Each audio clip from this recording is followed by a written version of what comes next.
Hello Supreme Commanders and welcome to the last cast here for 2023. Just one day left to go as I recording this. Zwischen Jahren, as the Germans would say, or between the years. I love that expression, between the years. It means, well, what it says really. You're after Christmas and you're before the new year. And I got a crappy pair of old trainers. I'm not joking, for Christmas. I wish I was. Some of you are saying, oh, well, they were from my dad. And some of you say, well, he must be poor then, must have fallen on hard times. And you know, that's the worst thing. That's the worst thing about it. He's not. He's anything but. And, oh, it's so frustrating, man. Do you know, it was the same when I was a kid as well. Do you know, you're living, you've got this, at the time, I was living in a big house because it weren't mine, it was my parents'. Big house, they've got a car each, you're going on holiday once, twice a year. You know, they're not short of money, but you get sod all. And you see kids at school who, you know, are living in council house accommodation. They're getting loads more stuff than you do on Christmas and at birthday. And do you know, that's what hurt as a kid. That's what hurts. Like, do you know, if my parents were really, really poor and I got sod all, at least in my head I'd be able to sort of match up, well, it's because they're poor. But it's like, when they've got loads of money, what's the excuse? And here I am, getting a pair of trainers that my dad had when he was my age. And I think, yeah, the wrapping paper that you gave me it in with the tag Merry Christmas was worth more than the odd trainers. Oh dear. Never mind. Anyway, back to that. Sob story over. Let's get on with the task at hand then. Alright, and yeah, that was a true story, unfortunately. I hope you got a Christmas present that was slightly more exciting. Alright, here we go with an explosion, and fittingly, it's Brink of Insanity. I assume that's what he is, but he's going as Brinko Insanity in this game. It is a 6 versus 6 on a custom map, as we've said. Neuroxys Gen 1.10, so it's moved up since we last looked at this. Let's go ahead and get a little bit of music on, and if we take a look on the ruler, put the measuring device on, we can see it is a 16.25 by 16.25 map. Alright, let's get the introductions on with then. Team 1 are on the north side today. Team 2, the south side spinners, down there. 6 players apiece, and the exact difference between the two teams are just 15 points overall. Ever so slightly favouring Team Blue, those guys up top. That works out just 3 points per player. Alright, let's start introducing them, because there's 12 people, and that means things are going to kick off right quick. So, on the westernmost flank on Team 2 is Brinko Insanity. Nice to beat him. This guy been playing since back when I used to play. Does a lot of videos, and I assume he still does. I've seen 1 or 2 live casts of his. Either way, he's Cybran going first land. Moving to the east, and we'll continue east all day, is Battleship Sucky. I think we'll go with, yeah, Battleship Sucky. He's UEF 1900 in Yella, going first land. Moving to his east in Bran, in Sarah is Tron. He's a 2100, going first land. Continuing to the east in Kharkiv is Moxnat, another UEF. Lots of UEF today. 1900 going first land as well. Further east, still in pink, is Velorn from the WW clan Aeon, going first land. And then last but not least for his team is OK Puck, the 2100, the joint highest player on the team there in Burgundy, also going first land as Cybran. Switching teams then, and we'll move from east to west this time. In gold is Kane, 1700 Seraphim, going first and second land. Moving to the west in grey, we has Bury the Light, another UEF going first land, 1900. Moving west further still in sky blue, we have by far the highest rate player in today's game, is Terrari, 2,500 there, going Seraphim first land. Nice to see him back on the casts again. Moving further left is Deep Pink. Seraphim going first land. Second land is Dimitri, 11. He's in 1,800. And the last couple of players then further west in purple already getting to work on the naval yard, actually getting to work on two of them at the same time, is Onion King, having gone first land, second land, trying to get two navy yards online at the same time. Cancels them both. That's because he's also working on a land factory, so not entirely sure what's going on there. But last and not least, in orange is Luca. The 2K rate player cast 0 games with this guy in the year 2023. Luca, who's also UEF. Nice to see. All right, with that, player introductions are complete.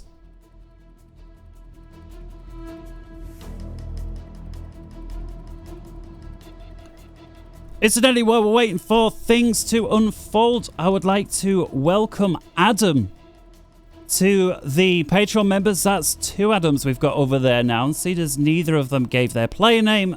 The latest Adam to join we'll have to refer to as Adam R. Just so that there's no confusion. And a quick update with regards to the whole Patreon thing. It used to be that I gave early access to videos, and it was it ranged anything from a few hours to 24 hours or so. I'm going to have to neg on that. Just so everybody's aware, I'm going to say it here. And that's because there are so many people producing Forge Lines Forever videos now. I think there's at least 10 people casting. The chances are, if I find a good game and cast it and then say, right, well, it's on now and it will be available for everybody in, let's say, 12 hours time or whatever it is, chances are somebody else will have picked it up at that point, and then there's like just mixing of content. And so, yeah. All right. With that little administrative piece of info out the way. Okay, Puck putting on the first bit of pressure versus Kane on the eastern side. Okay, Puck has come across the pond.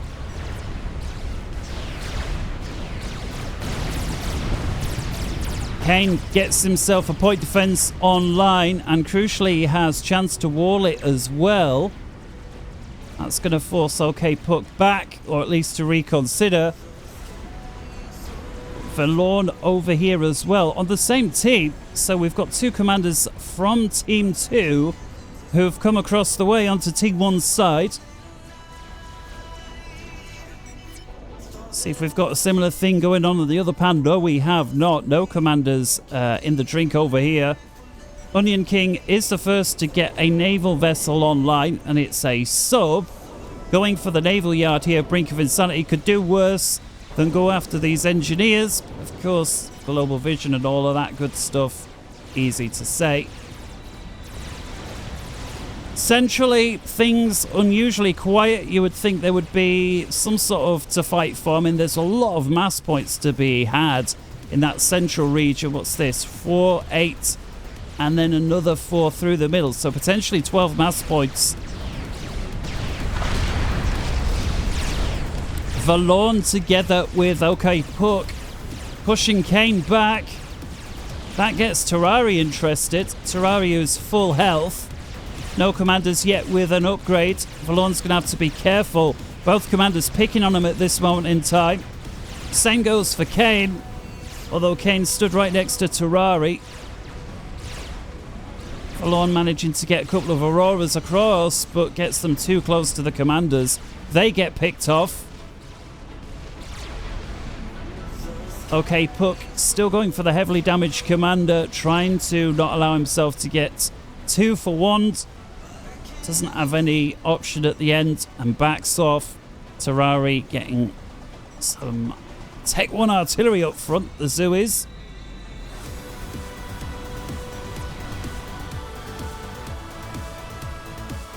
I think with that we can reduce the music a little further. Nice tune though.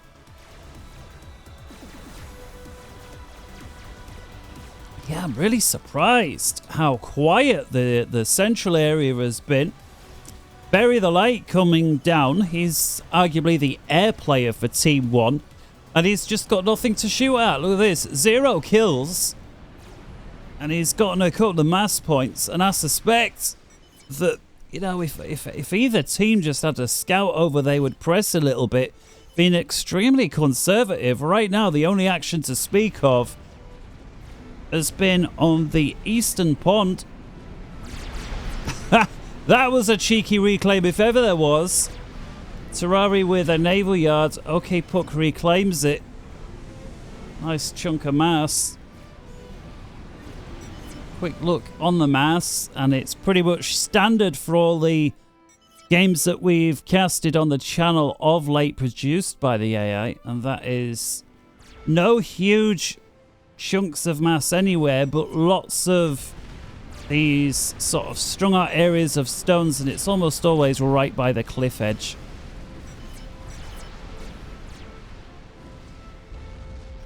So while it is still a 6 versus 6, we're getting towards the 9th minute. I just want to have a quick look at the teams. Just a little easier to identify what's going on. So Team 1 North, Team 2 South. Everything is exactly where it should be, with the exception of the 2 commanders there. OK Puck and Valorn crossing the way.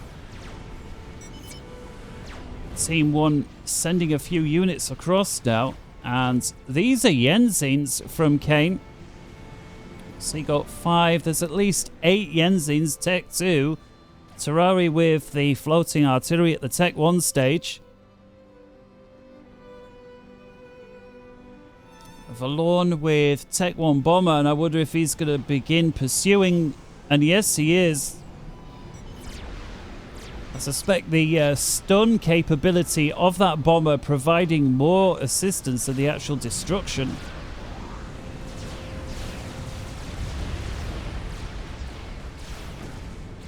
Terrari going after the Auroras that Valorn's tried to amass, and very effectively, by goodness, look at it getting shredded. Valorn trying in vain to fight. Terrari's got more than enough air to screen it.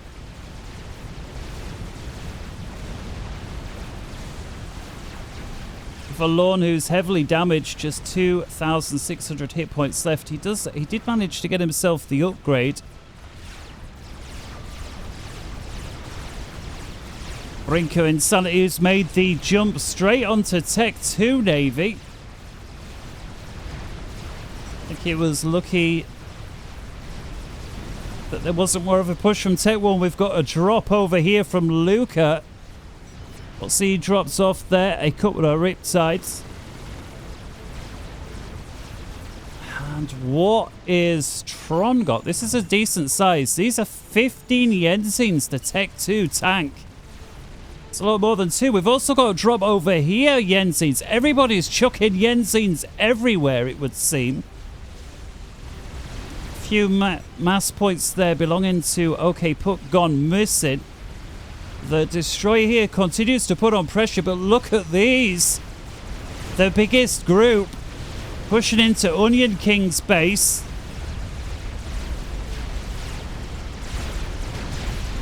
There's a few Tech 1 point defense there to try and stop them, but not enough. These are Tech 2 mass points. And what's this? Luca. Where's he? Well, he's right here. I can only assume connection issue there. It's unlikely that a 2K player would quit just because a couple of Yenzins rolls onto his base. As we cross the way, meanwhile, Terrari doing the exact same on the flip side of the map. Stick that mirror through the diagonal, and it's more or less a carbon copy. This time pressing into Valorn's base, but Valorn with the sniper gun will be able to deal with this.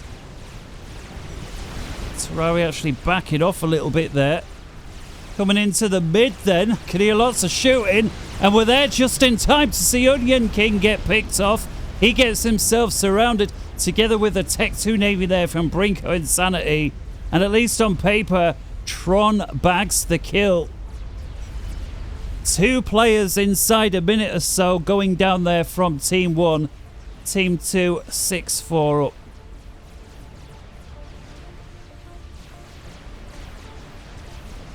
Navy here getting increasingly dangerous from Brinker and Sanity. Well, you get a couple of destroyers, a couple of cruisers. Could make it worse by putting a mermaid there, the stealth ship. And this is just going to be able to pick off Dimitri, who has inherited these two bases from range.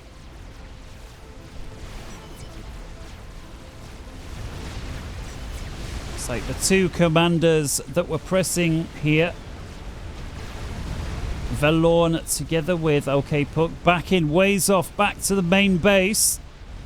OK Puck who's also made the transition to Tech 2 Navy.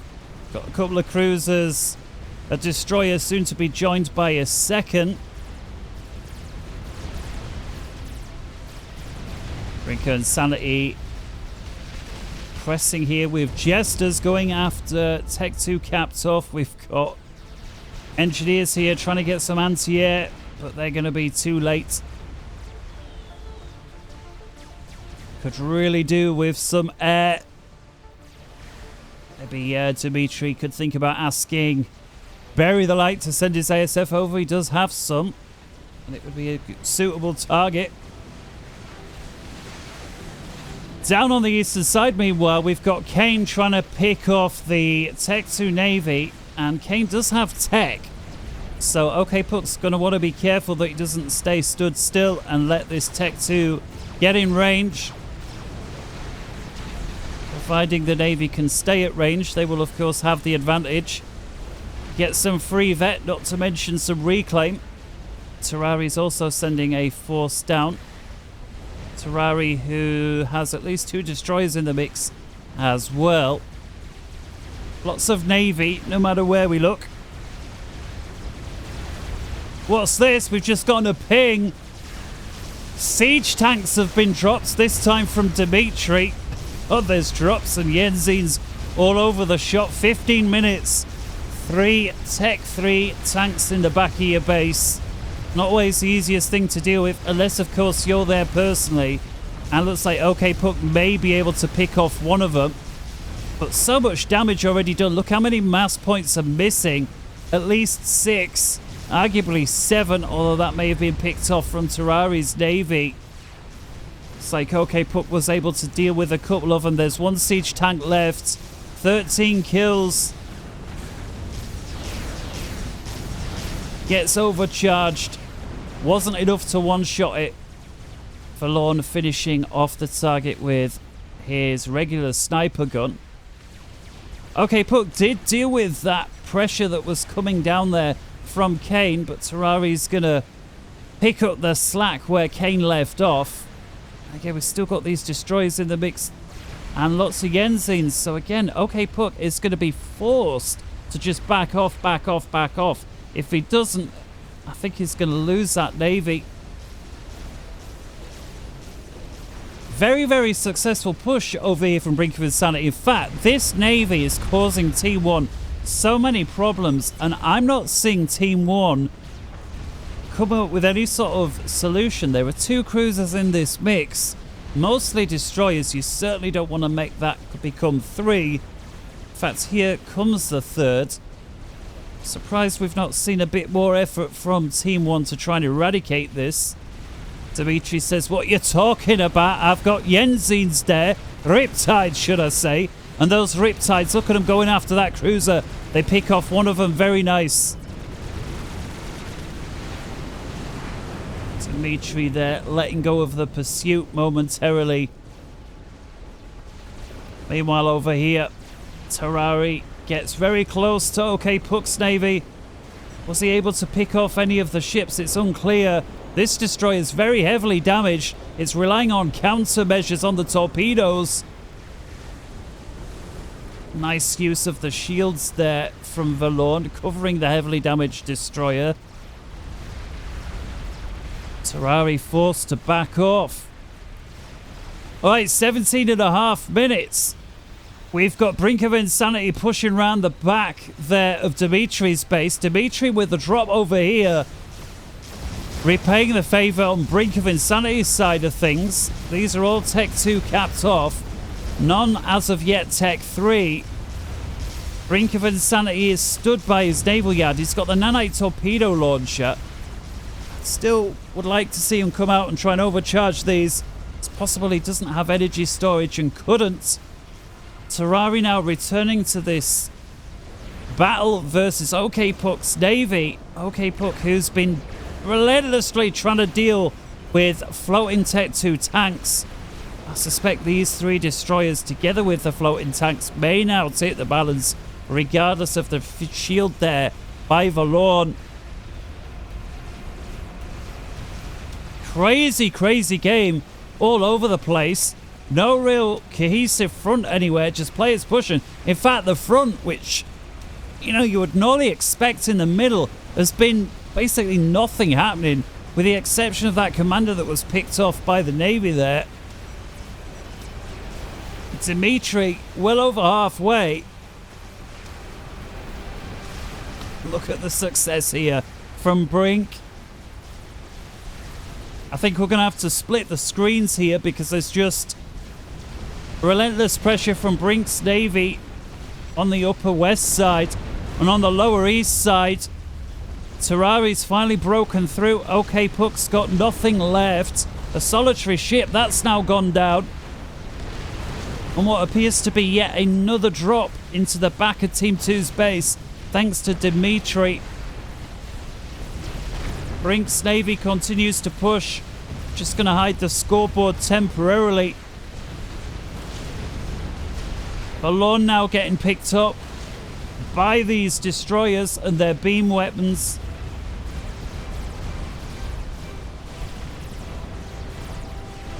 Valorn electing to run.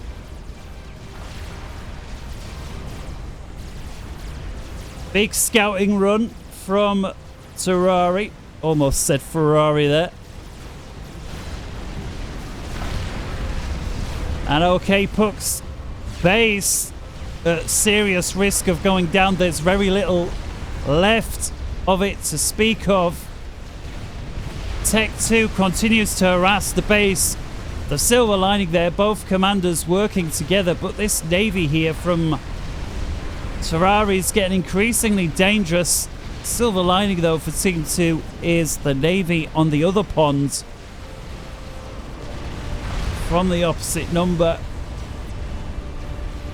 Brink of Insanity. Whoa. Oh my goodness.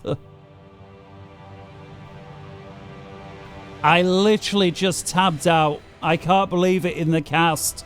I clicked off the edge of the screen. My bad while I was trying to click that. That's so unprofessional. Drop attempts on the other side by Tron. That's not going to go so well.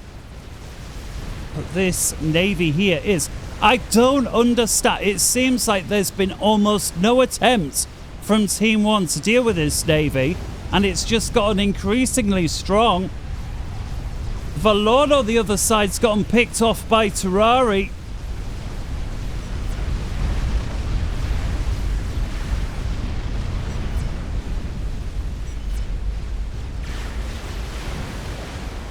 Assume all those destroyers must have primaried him, but that is a lot of firepower that can be put out on one place at one time. Assuming they get in range, Brink now going after the destroyers with his gunships as Terrari does not submerge them. I assume he was awaiting for the flak and the cruiser to try and pick off these gunships. Perhaps thought they could get more done on the surface rather than ducking. And what's left of the base goes over to OK Puck. But this is an unfortunate position to be in. He's been pushed almost all the way back by the Navy. But you can guarantee now Terrari's just going to go for the cruisers. Storing in reverse on the north side. What have we here? Moxnat, the UEF, is Tech 3. He's got gun and he's got the TAC missile. These were the upgrades that I like to rock with as standard, being a UEF player. And of course, if the game went on late, try and get yourself a Billy. Dimitri's base almost wiped out. In fact, Dimitri, I think, lobbed in the towel. He's handed off what's left to Terrari. Nice little drop here from Dimitri. Meanwhile, in back at Brink's base. Lots of gunships, though, waiting for him. But is he going to get the P-Gen? Nice reclaim there from the engineer. He's reclaiming the other ones so they don't go critical.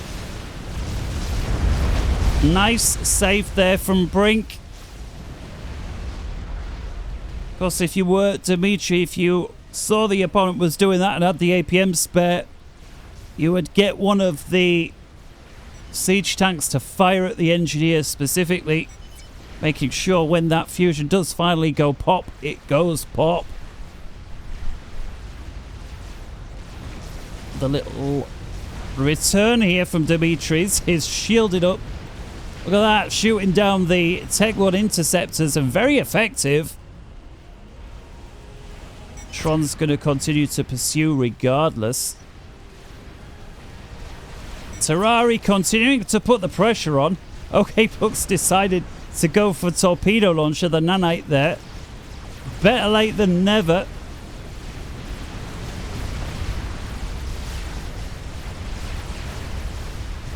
"24 minutes then."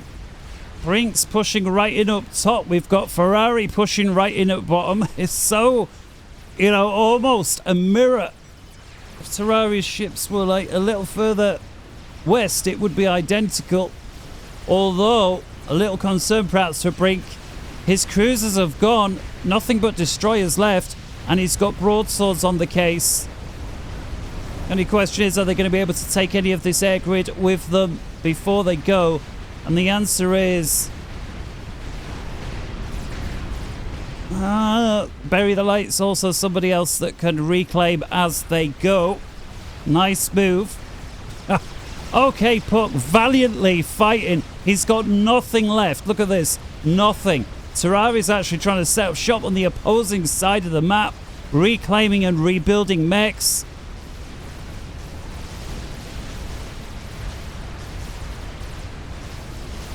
"25 minutes then." Let's have a little look on the economic side of things.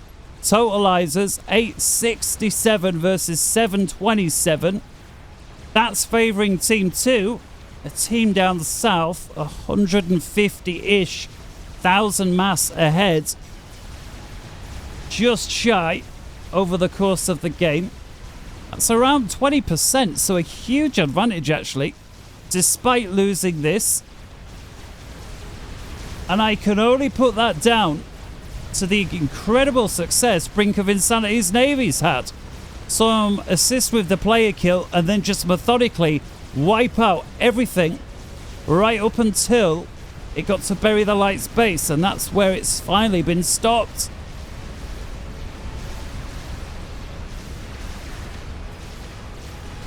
Terrari's Navy pressing in versus Moxnat. Moxnat, who's got the Ravagers up. They're putting long-range shots out. Can he get enough of them on is the question. And it looks like the destroyers are winning at this moment in time. Tech 1 bombers coming in. Looks like they were able to pick something off. Destroyers getting a little bit too close to some of these Tech 2 triads there. Another Ravager online. Just a few more shots onto this guy. Look at this. 43 kills for that one ship belonging to Terrari. Terrari's had an awful lot of success with that Navy. He certainly wasn't the quickest when it came to Navy. Relied a lot on the Tech 2 floating tanks to get his foothold. But when he got production going, OK, Puck was unable to counter that. Although, I have to say, Terrari was heavily assisted with Kane's Navy. Or should I say Kane's floating tanks that were used as a Navy.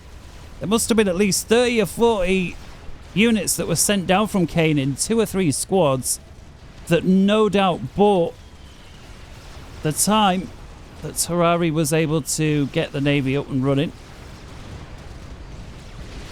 Nobody knows that better than OK Puck. Let's have a little look then overall. We've still got lots of players.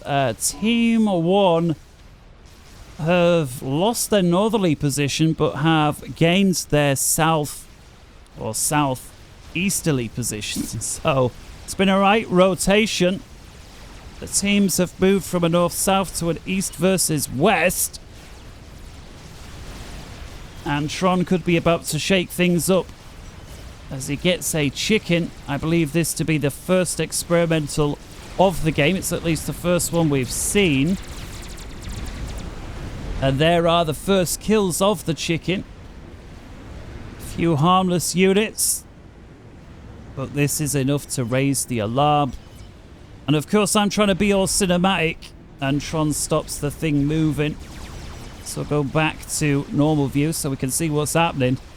I can't believe this. OK Puck. He's got nothing to his name apart from a gun. And he's using it. Look at this.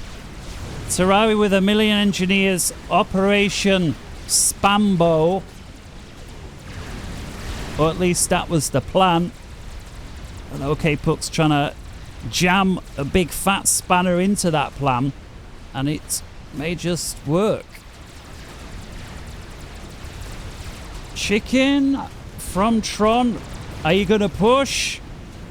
I do wonder why he was waiting so long. Could be he was waiting for the reinforcements there, but it did give the opponent a long time to think of something to counter, such as all of these broadswords from Bury the Light. How many you got there?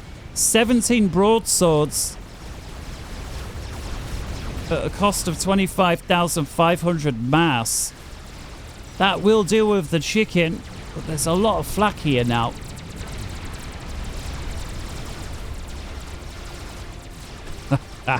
The Navy continuing to harass OK Puck. If OK Puck stands still for more than 5 or 6 seconds, these cruisers are going to get a solution. And very quickly will he die with all of those missiles raining in. Unfortunately, I can't keep focusing in on him.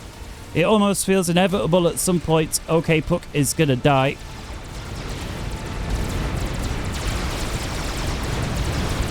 And it appears Kane has got a chicken in the mix as well. So unfortunately, they're both a little yellow looking. A chicken on the right belonging to Team 1 up north. The chicken on the left from Team 2. Bury the Light sends his broadswords in. There's a lot of flak there. They're going to eat a lot of damage. Look at the hit points go. Kane realizes he's going to win this. Backs off with his chicken, no doubt to get away from the Ion Storm. Broadswords covering the chicken's retreat somewhat. There is that Ion Storm there. Tron's chicken goes down. The Ion Storm dealing more damage to Tron's units than anybody else. Bury the Light backs off with his broadswords. Job's a good one. And with it, what was arguably a 50-50 fight goes Kane's way. Experimental bomber comes in. Beautiful bomb there right in the middle of Terrari's base. Bomber continues going in to bury the lights. Air grid doesn't get a bomb off. Bomber is shot down. And a little underwhelming is the splash damage there. Takes out one of the factories. That's all. We've seen a couple of games just recently on the channel where once the bomber was shot down, half the air grid went up. So I suspect Bury the Light won't be too upset with that one air factory. But he does inherit, what's that? 26,000 mass in return.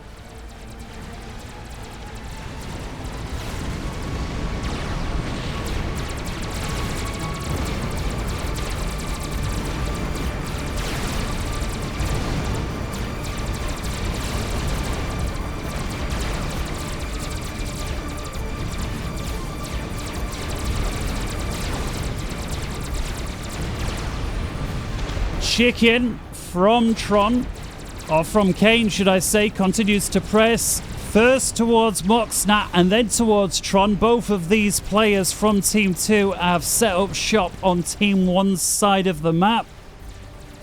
Terrari having done the same in reverse down here. So there's Dimitri.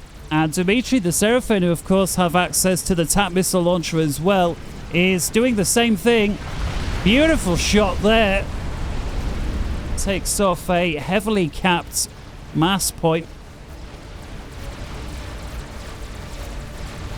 Here's Tron was quick to respond. Gets some TAC missile defense in place, preventing the second one hitting.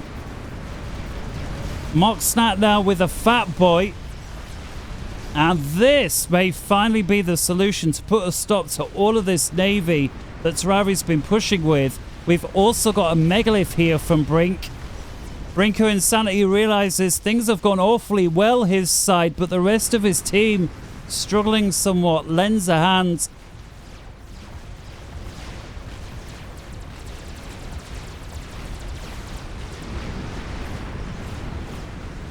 Chicken here. Temporarily pausing, then deciding to press. Surely that chicken could wipe that area out. I'm far more interested in what's happening over here. Dimitri, who suddenly finds himself in a spot of bother up against a fatty. There goes his TAC missile launcher. Dimitri showing us that he can dance. He has indeed been to the lessons. Or at least he saw Dirty Dancing as a kid. Either way, he gets away. Fatty continues to push versus this Navy. The Navy has managed to crack, though, the shields. Look at all those missiles going in. It's about now you want that crab to be by your side, not behind you underwater. Fatty is raining long-range shots in versus that Navy of Terraris. And it looks to me like the Navy is winning. The Fatty's eating an awful lot of missile fire and is beginning to smoke. There it goes. I'm surprised how easily that went down. Although there was a battleship there from Terrari. That perhaps explains it. And so Terrari making the switch to Tech 3 Navy. Look at all these broadswords now belonging to Bury the Light. 37, that's sick. 55,000 mass worth. The only problem is, does he have enough ASF to cover them? That's enough broadswords to kill almost any commander within a second or so. A chicken here from Kane.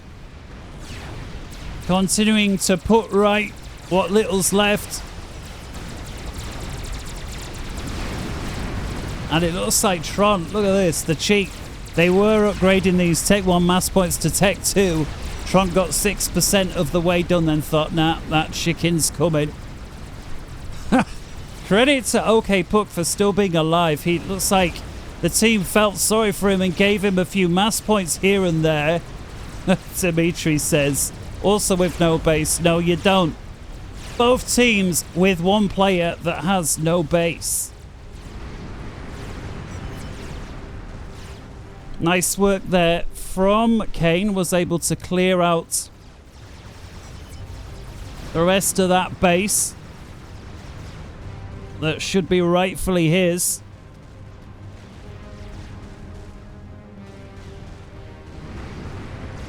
So at 36 minutes, I was going to compare the ecos, which we will do, but look at this notification here from Moxnat.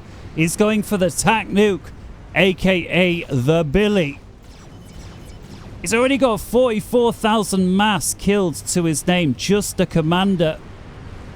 And I assume most of that will have been from the TAC missile launcher, not from his gun. Although it's impossible to say unless we watch kill for kill what he got. Megalith, look at this. 27 kills, so the Megalith certainly did good. 12,000 mass, but not as good as you might think. Oh, Dimitri may have bitten off a little more than he can chew. Gets right in the back of Team 2's base. Dimitri, the commander, did have the TAC missile launcher. Looks like Moxnat really doesn't like sending lots of torpedo bombers. The only question is, does Dimitri get out onto the beach before or after his hit points run out? And the answer is before. The megalith there from Brink of Insanity says, no, you don't. With it, Dimitri going down, making it a 5 versus 3, favouring Team 2. Terrari very quick to expand on that retaken land. Getting engineers over there. Brink with a very aggressive sub here, 25 kills. We've of course seen what insane range these have with their TAC missile launchers.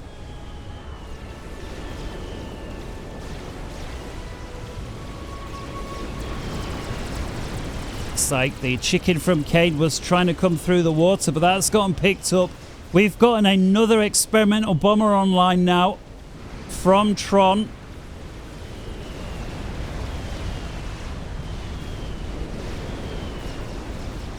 Naval facilities over here from Terrari. They're getting picked up by broadswords. And looks like nobody's fancying the engage. Terrari is trickling cruisers through, and looks like that's just enough.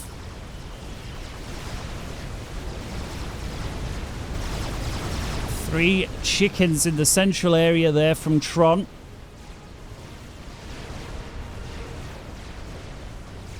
And there we see the notification for the Billy launch. Right into that advancing army from Bury the Light. It's unclear precisely how many kills that they got, but it's enough when you consider there are 3 chickens waiting for what's left. Somebody else who's got 3 chickens on the other side. And of course the experimental bomber that has yet to be used, also under Tron's control. Terrari, who so many battleships and naval stuff here, it's getting itself swarmed by Tron. Still with E-Tech 2. In goes the experimental bomber, gets itself 15 kills. It already had the 1, gets shot down. Nice pickup from Bury the Light. In comes a Billy nuke as well. It's a little unclear who came off worst from that Billy nuke. The damage was already done thanks to that bomber. Nice move. Strategic launch detected. Nice move though. Both players backing off, neither feeling confident. And at 40 minutes, we get a nuke out. And I'm actually not...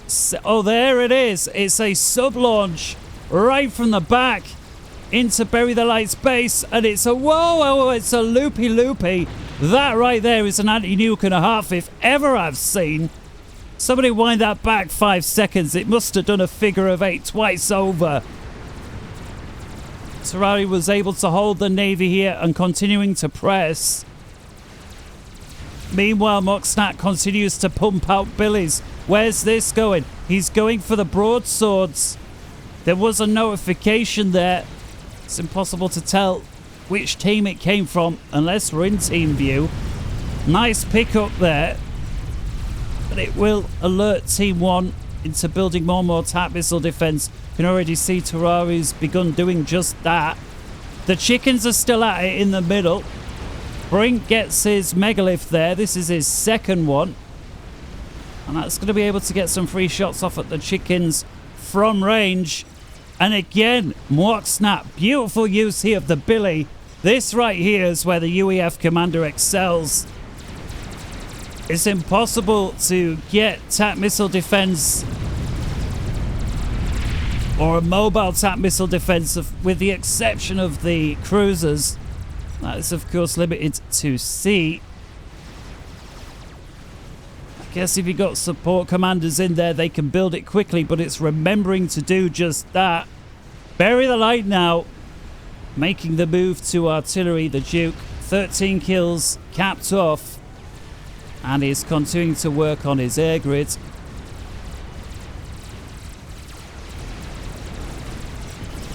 And after a somewhat quiet central area of the map for most of the game. This last 5 minutes, things have really picked up. Looks like OK Puck's in a spot of bother. He was going for the laser, or the mazer, should we say. And at 42 minutes, he's at risk of getting picked up by this Navy, unless, of course, Terrari lets him live. We hear notification of a nuke out. It's another one from the sub here at the back. The sub's already got 120 kills. That must be using its TAC missile launcher on all of these engineers with the torpedo. I wonder if Bury the Light's got an anti-nuke in this time. No, he doesn't. Oh, look at that. It's like 90% done. Bang. The nuclear sub puts one right into his base. And Bury the Light was perhaps the most developed base out of anybody on his team. And to make a bad matter worse, look at all this air that suddenly battleship's gone on the 6th of.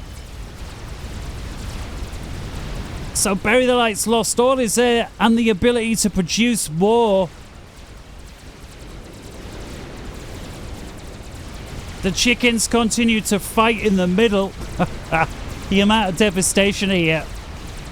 Brink Insanity with the right idea. Yeah, there's going to be too many ion storms over there, so I'm going to take this way. And at 43 minutes, suddenly there's a big hole appeared. Bury the Light maintains his Duke. But I bet right now he wished he'd built a second. Maintains the Duke, should I say. But I bet he wished he'd built a second anti-nuke. It's like all the players on Team 1 suddenly working for telemazer stuff. The Navy there. Look at the cheek of this guy, just flying himself inches away from the opponent. It's his mock snap with the Billy. Guarantee that there's going to be... Let's have a look. If we slow time down, do we see the missile actually come out? That is, of course, assuming he's going to fire. But I can see no other reason why he would fly to the coast. Come on. Oh, he's making the move. There's got to be an order there. Go on, man. Oh, I can't focus in on him all day. Oh, there it is. There it is. I've got to pause. Right, guys. 1,000 apologies for this, but, you know, when I don't review games, I got to have some way to get a screenshot. There we go. Something like that.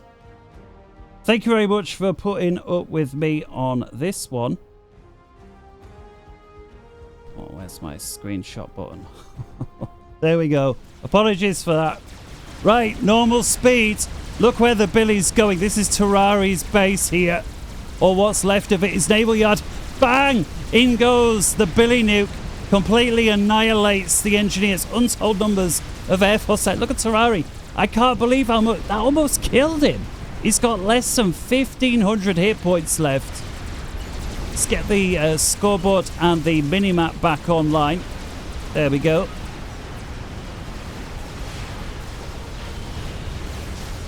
Brink continuing to push with whalers. We've got the megalith over here pushing into what's left of Terrari's base. Wow, look at the lightning tanks. Lots of kills there from just as well. Oh, another Billy nuke going after Kane this time. In it comes. He has got attack missile defense, but it's just the one. It wasn't enough. The Billy nuke gets through and wipes out over half the hit points of Kane. Kane, who's dealing with the broadswords as well, thanks to battleship. And it just feels like the game was going so well for both teams, and in the last 2 or 3 minutes, it's just opened wide. Bury the Light has buried the light. He's lobbed in the towel, can't see no hope, blows up his entire base, and I don't blame him. And at 45 minutes, 45 seconds, it's started to look a little bit like GG. We've got the experimental bomber here from Tron. Terrari still going for it. There goes the second one. as Kane's picked up by Moxnat. There was a whole bunch of strategic bombers there as well from Brink. They would have got him had the Billy not have. And with it, it's the end of the game. Wow. Anyway, ladies and gentlemen, thank you very much for watching. I do hope you enjoyed that one. And last but not least, I hope you have a very happy new year, or at least celebrations for a happy new year. That's going to be it from me from 2003. Thank you very much for watching here. It's been a fantastic year on Tactical Takeover. And until 2024, good morning, good afternoon, good evening, and good night.